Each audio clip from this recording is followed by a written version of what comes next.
안녕하세요. 이콘인사이트입니다. 주식창이 온통 파란불로 물들고 주가가 며칠 연속으로 급락하면 시장 참여자들은 흔히 시장이 그 기업에 완전한 사망 선고를 내렸다고 직감합니다. 기업 내부에 우리가 모르는 치명적인 결함이나 돌이킬 수 없는 악재가 터졌을 거라고 지레짐작하며 공포에 휩싸이게 되잖아요. 네, 보통 그렇죠. 다들 패닉에 빠지기 마련입니다. 그런데 말입니다. 여의도 증권가에는 이런 공포와 투매의 비바람이 몰아치던 정확히 같은 시간, 서울 서초구의 한 제약회사 본사 회의실 풍경은 완전히 달랐다는 거죠. 네, 분위기가 아주 대조적이었죠. 그곳에 모인 국내 최고 수준의 기관 애널리스트들 사이에는 사망 선고는커녕 과학계의 100년 묵은 난제가 드디어 풀리는 현장을 목격하고 말문을 잃은 경이로움이 감돌고 있었습니다. 오늘 저희가 파헤쳐볼 인물은 바로 지난 4월 21일 삼천당 제약 본사에서 열린 비공개 애널리스트 간담회의 핵심 내용을 낱낱이 해부하는 겁니다. 맞습니다. 그리고 엇갈리는 주가와 기술적 팩트 사이의 진실을 명확하게 분리해내는 것이 오늘 저희의 진짜 미션이라고 할 수 있죠. 좋습니다. 그럼 하나씩 짚어보죠. 먼저 그 서초구 본사 간담회, 그게 왜 그렇게 특별했던 건가요? 이 사안을 구조적으로 좀 이해하려면 먼저 이 간담회가 열린 장소의 의미부터 해독해야 합니다. 보통 상장 기업이 주요 기관 투자자나 애널리스트를 모아놓고 하는 기업 설명회는 그 접근성이 좋은 여의도의 대형 증권사 강당이나 고급 호텔에서 열리잖아요. 그쵸. 화면 엄청 크게 띄워놓고 화려하게 프레젠테이션 하는 게 일반적이죠. 네. 기업의 장밋빛 미래나 실적 전망을 예쁘게 포장해서 브리핑하는 게 관행이죠. 그런데 삼천당 제약은 바쁜 애널리스트들을 굳이 서초구 본사로 직접 불렀습니다. 굳이 본사로요? 네, 이건 주가 방어나 실적을 방어하기 위한 언론 플레이용 수사가 아니라는 겁니다. 연구실 컴퓨터에 저장된 가공되지 않은 무보정 원본 임상 데이터를 그러니까 두 눈으로 직접 확인하라는 강한 자신감의 표출이었던 거죠. 잠깐만요. 무보정 원본 데이터라면 그 홍보팀에서 투자자들 보기 좋게 예쁜 그래픽으로 요약해놓은 자료가 아니라는 뜻인가요? 네, 전혀 다릅니다. 미국 식품의약품인 FDA 그리고 유럽의약품청인 EAM의 그 깡깡한 심사관들에게 제출하기 위해 생성된 실제 임상 백업 데이터, 즉 로우 파일 그 자체를 의미하는 겁니다. 와, 로우 파일을 그냥 깠다는 거네요? 맞습니다. 투자자들의 불안을 잠재우기 위한 기교를 완전히 배제하고 오직 기술적 팩트와 숫자로만 정면 승부를 걸겠다는 배수진을 친 자리였던 셈이죠. 그래서 그 콧대 높은 애널리스트들이 여의도를 떠나 서초구까지 직접 찾아갔던 거군요. 그럼 도대체 그 데이터가 무엇이길래 그렇게 자신만만했는지 깊게 들어가 봐야겠습니다. 여기서 제약업계의 100년 된 난제, 단백질 경구화 이야기가 나오잖아요. 단백질 약을 알약으로 먹는 게 그렇게 어려운 일인가요? 당뇨병 환자들이 매일 겪는 고통을 떠올려 보시면 이해가 아주 쉽습니다. 인슐린 투여가 필수적인 당뇨 환자들은 매일같이 자신의 배나 허벅지에 스스로 주사바늘을 찔러 넣어야 하거든요. 매일 스스로 찌르는 건 정말 상상만 해도 고통스럽죠. 네, 그래서 이 고통과 번거로움을 해결하기 위해 인슐린을 알약으로 만들려는 시도는 지난 100년 동안 진짜 끊임없이 이어져 왔습니다. 노보노디스크나 화이자 같은 전 세계 제약 시장을 쥐락펴락하는 글로벌 빅파마들이 수십 년간 수조 원의 천문학적인 연구 개발비를 쏟아부었죠. 수조 원이요? 네, 그럼에도 불구하고 극소수난 겨우 제한적인 성공을 거뒀을 뿐 완벽한 해답을 찾지 못했습니다. 그 이유는 인슐린이 단백질이라는 구조적 특성 때문인데요. 아니 근데 우리가 매일 먹는 삼겹살이나 계란 같은 것도 다 단백질이잖아요. 위장에 들어가면 당연히 위산에 녹아서 소화되는 거 아닙니까? 정확히 바로 그 지점입니다. 우리 몸의 소화기관은 매우 정교한 방어 시스템으로 이루어져 있습니다. 환자가 인슐린 알약을 삼키면 우리 몸은 그걸 치료를 위한 약으로 우대해주지 않아요. 그냥 밥 먹은 걸로 안다는 거군요. 그렇죠. 그냥 식사 때 들어온 단백질 음식물로 인식해버리는 겁니다. 그러면 강한 산성인 위산과 펩신 같은 소화 효소들이 즉각 분비되어서 인슐린 단백질 사슬을 가차없이 끊어내고 아미노산 단위로 산산조각 내버립니다. 약효가 나기도 전에 다 부숴버리는 거네요. 네, 결과적으로 약효를 내는 성분이 혈관에 도달하기도 전에 위산에서 완벽하게 분해되어서 소화 흡수되어 버리는 겁니다. 쉽게 비유하자면 단백질 약물에게 사람의 위장은 모든 걸 녹여버리는 펄펄 끓는 용암강인 셈이네요.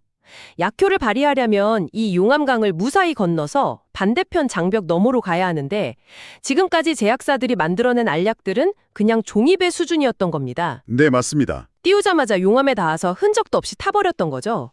그런데 삼천당 제약이 이 종이배 대신 특수 장갑차를 만들어냈고 그게 바로 에스페스라는 독자적인 플랫폼 기술이라는 거잖아요. 그 장갑차 비율을 생물학적 메커니즘으로 연결해서 한번 설명해 보겠습니다. 이 에스페스 기술은 사실 상충하는 두 가지 완벽한 기능을 하나의 캡슐 안에서 동시에 수행해내야 하거든요. 상충하는 기능요? 네. 첫 번째는 방금 말씀하신 대로 펄펄 끓는 위산과 분해 효소의 무차별 공격으로부터 캡슐 내부의 약물을 완벽하게 지켜내는 튼튼한 장갑 기능입니다. 위장의 환경은 pH 1에서 2 수준의 매우 강력한 산성인데 이 환경에서 절대 녹거나 틈이 벌어지지 않고 꿋꿋하게 버텨야 합니다. 하지만 튼튼하게 버티기만 해서는 안 되는 거잖아요. 그냥 꽁꽁 싸매기만 한 채로 몸 밖으로 빠져나가 버리면 약을 먹으나 마나 아무런 효과가 없는 거니까요. 그렇죠. 그렇기 때문에 두 번째 기능이 핵심입니다.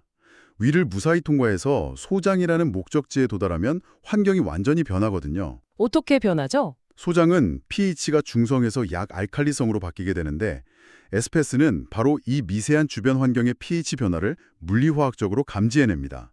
장벽세포, 즉 혈관으로 들어가는 물 앞에 도달했을 때 이 장갑차가 스르르 해체되면서 캡슐의 문이 열리고요. 내부의 온전한 약물이 장벽을 통과해 혈중으로 흡수될 수 있도록 돕는 열쇠의 메커니즘을 작동시키는 겁니다. 그러니까 위에서는 철통같이 닫혀 있다가 소장에서는 흡수율을 극대화하며 열리는 이 두 가지 조건을 모두 충족시킨 것이 에스페스 기술의 핵심이라는 말씀이군요. 네, 정확합니다. 용암을 견디는 장갑이자 목적지에서 열리는 열쇠라니 일단 이론은 완벽해 보입니다.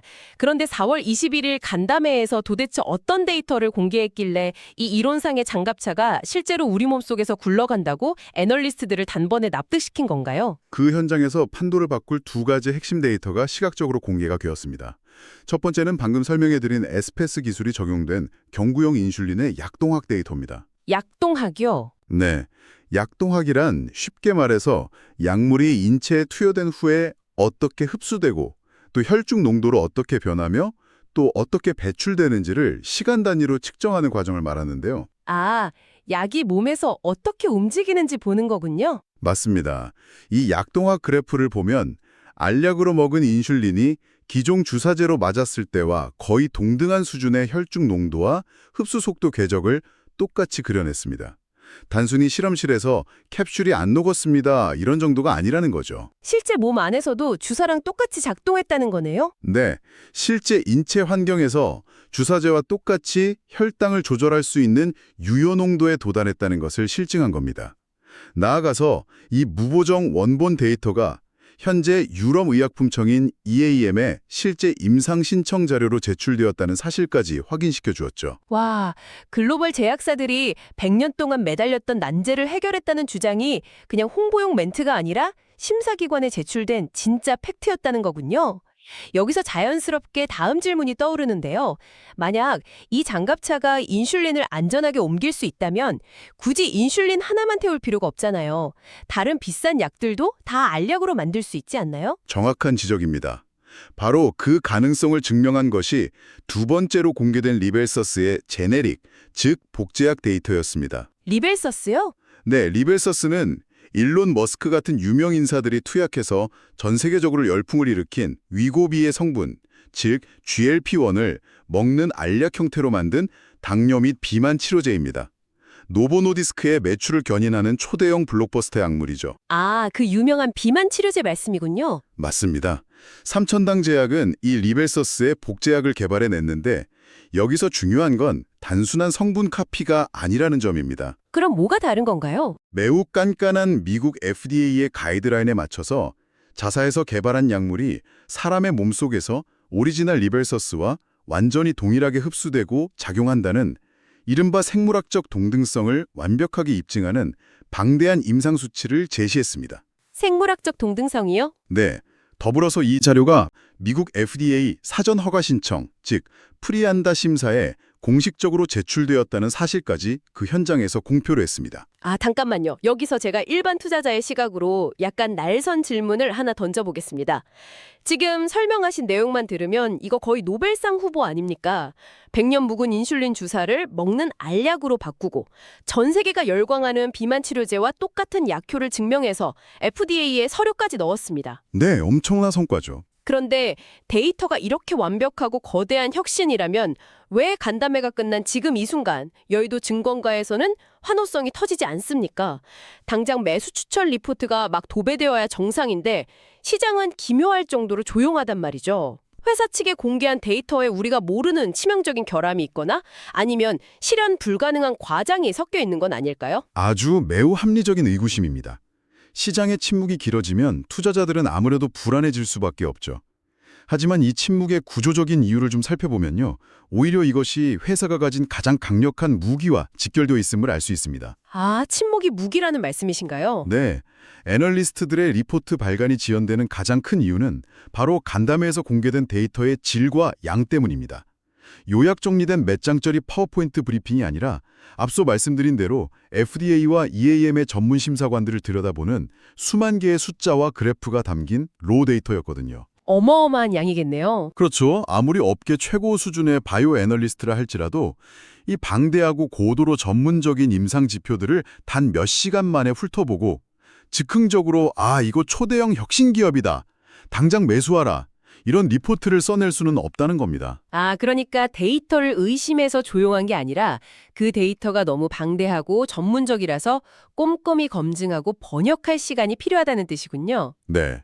연구실의 언어를 여의도 시장의 언어로 그리고 또 확신을 담은 밸류에이션 숫자로 치환하기 위해서는 물리적인 시간이 절대적으로 필요합니다.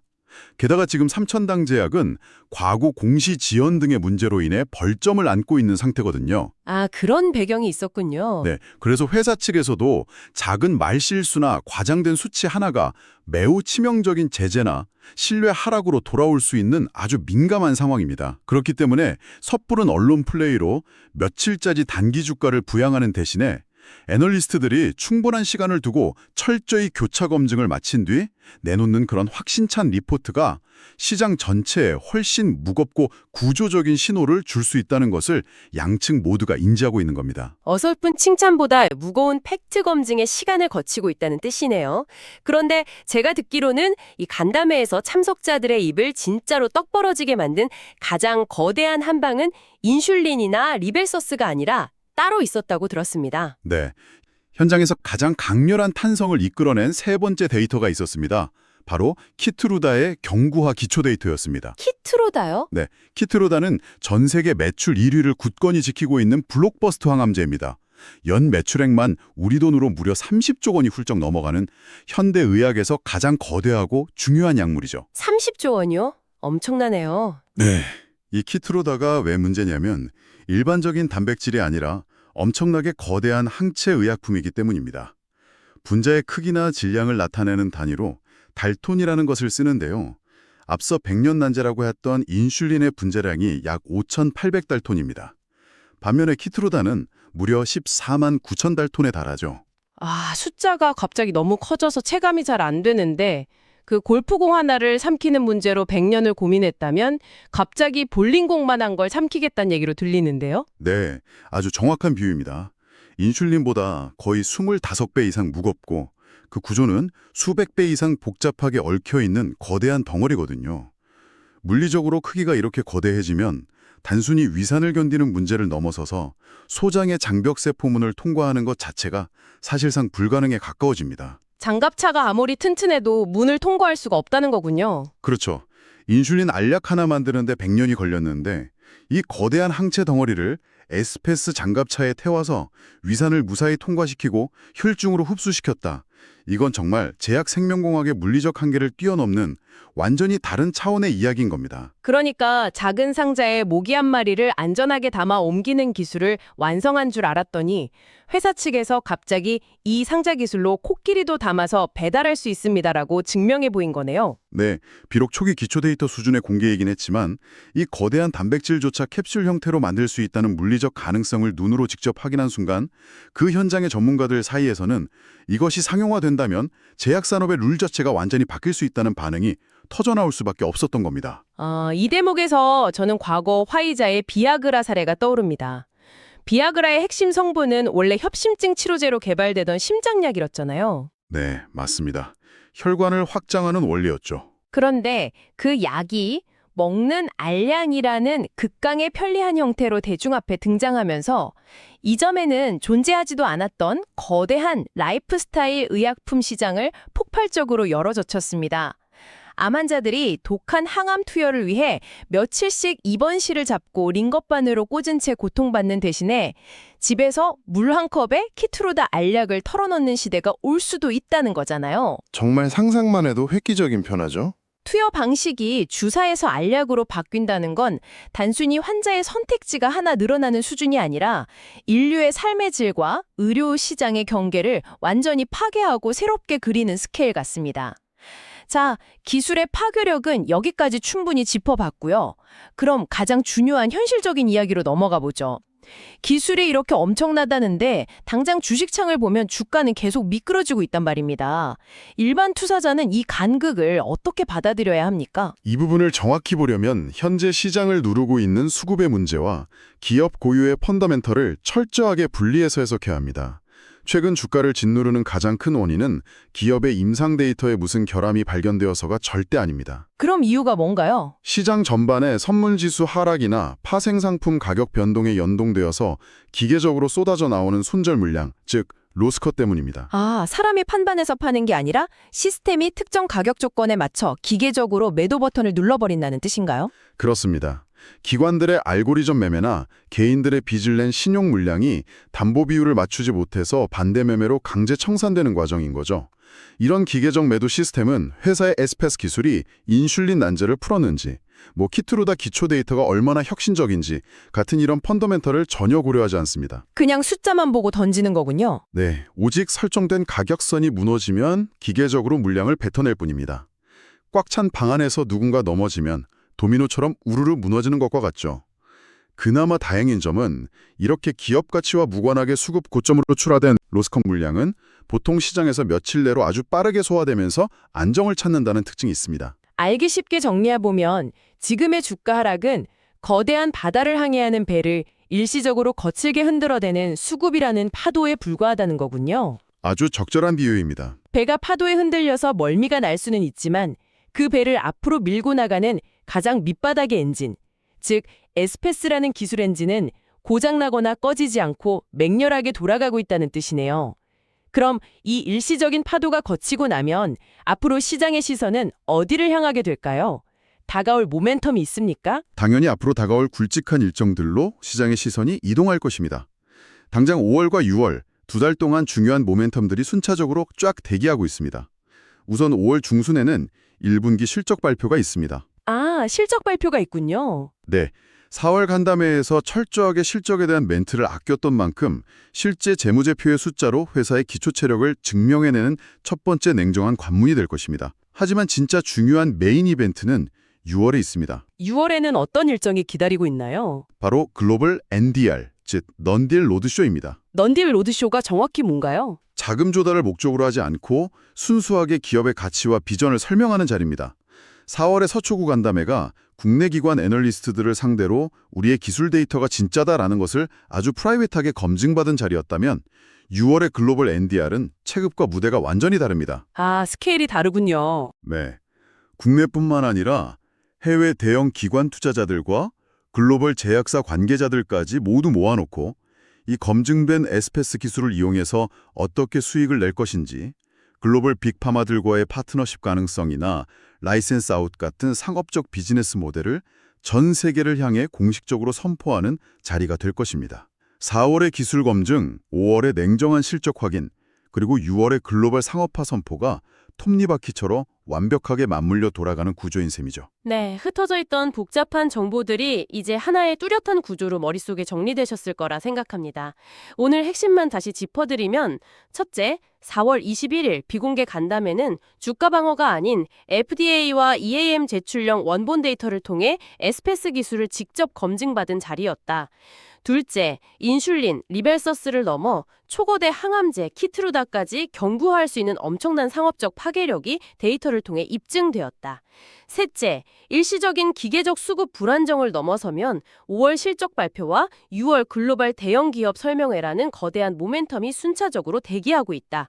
결국 이 세 가지입니다. 여기서 우리가 생각해 볼 더 큰 차원의 문제가 하나 있습니다. 네, 어떤 건가요? 만약 이 에스페스 기술이 완벽하게 상용화 단계를 거쳐서 전 세계의 수많은 거대 단백질 주사제들을 손가락만한 알약 하나로 전부 대체하게 된다면 어떤 연쇄작용이 일어날까요? 단순히 특정 제약사의 매출이 올라가는 수준이 아닙니다. 아, 세상에 바뀌는 문제라는 거군요. 그렇죠. 지난 100년 동안 액체 상태의 주사제를 온도 변화 없이 전 세계로 안전하게 배송하기 위해 촘촘하게 깔아둔 거대한 냉장 유통 시스템, 즉 콜드체인 산업의 근간이 송두리째 흔들리게 됩니다. 투약을 위해 존재하던 수많은 병원 인프라와 병상의 풍경도 극적으로 변하겠죠. 우리는 지금 단순히 새로운 약 하나의 탄생을 지켜보는 게 아니라 한 세기 동안 구축된 글로벌 의료 시스템의 물리적 인프라 자체가 완전히 재건되는 거대한 패러다임 전환의 출발선에 서 있는 것일지도 모릅니다. 오늘 이콘인사이트에서 전해드린 이 모든 분석은 특정 종목이나 자산에 대한 투자 권유가 절대 아닙니다. 투자는 항상 개인의 재무 상황과 리스크 감수 능력에 따라 충분한 공부와 신중한 판단 아래 이루어져야 합니다. 저희가 드리고자 하는 것은 단 하나입니다.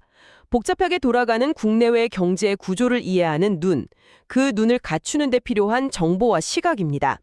그 눈이 생겼을 때 비로소 여러분이 스스로 더 나은 판단을 내릴 수 있다고 믿기 때문입니다. 앞으로도 이콘인사이트는 복잡한 국내외 경제의 흐름을 여러분이 실제로 이해하고 활용할 수 있는 언어로 풀어드리겠습니다. 오늘 영상에 도움이 되셨다면 구독과 좋아요, 댓글, 그리고 알림 설정까지 눌러주세요. 다음 영상도 놓치지 않으실 수 있습니다. 오늘도 끝까지 시청해주셔서 감사합니다.